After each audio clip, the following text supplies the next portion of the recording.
Okay, we're now going to perform a cabbage cutting, which is another delicate matter because the stem is way down in the ground, and so therefore you have to get down here and really look for the stem because it's in a very awkward position to where you got to cut.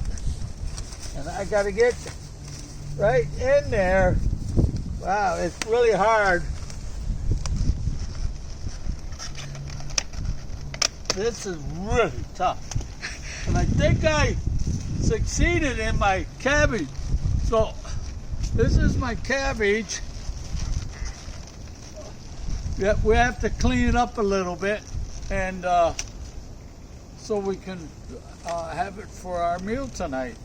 So this is how you cut it. If you want to take a look, you can see where I cut the stem.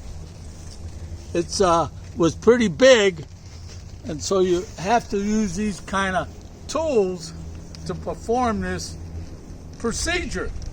So now you all know how to do this for the next time. Thank you.